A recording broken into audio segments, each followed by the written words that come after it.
Hello friends, ఈరోజు గోధుమ ఉప్మా చేస్తున్నాను. ఇది షుగర్ వాళ్ళకి బాగా వాళ్ళకి ఎట్లా చేసే వాళ్ళకి చాలా మంచిది. గోధుమ ఉప్మా చాలా మంచి ఆరోగ్యం.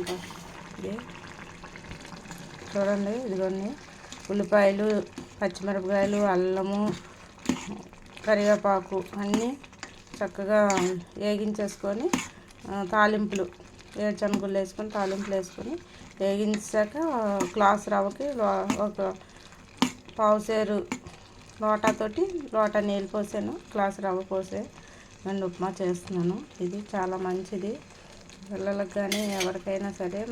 అరుగుదల మంచి బలమైన ఫుడ్ ఇట్లా మనం చేసి పెట్టామనుకోండి, ఆరోగ్యానికి ఆరోగ్యము ప్లస్ బలానికి బలం అన్నీ ఉంటుంది. ఇదిగోండి చక్కగా ఇది సిమ్లో పెడుతున్నాను.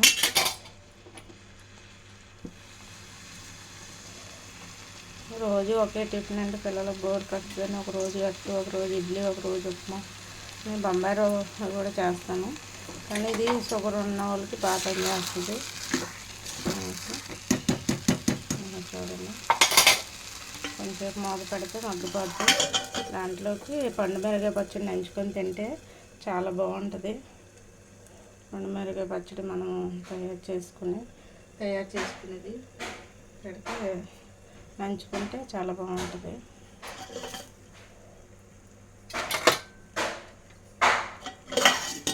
అయిపోయింది, చూసారా? ఇలాగ అయిపోయింది.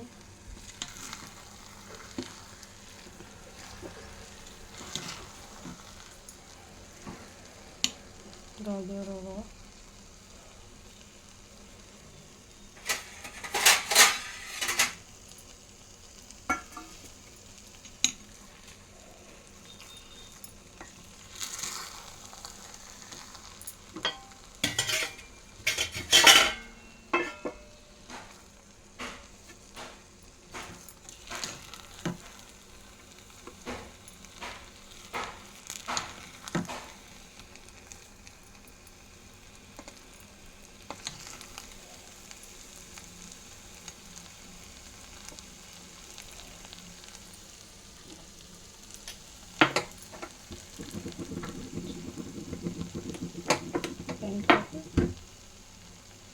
పండుమిరపకాయ పచ్చడి నంచుకొని తింటే కాంబినేషన్ చాలా బాగుంటుంది.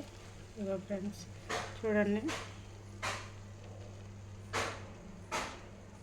అట్లా తింటే చాలా మంచి ఫుడ్, బలమైన ఫుడ్. ఇది పిల్లలకి కానీ పెద్దవాళ్ళకి కానీ చేసి పెడితే మంచిది. నేను ఎప్పుడు ఇలా చేస్తాను. మీరు ఒకసారి ట్రై చేయండి ఇట్లాగా.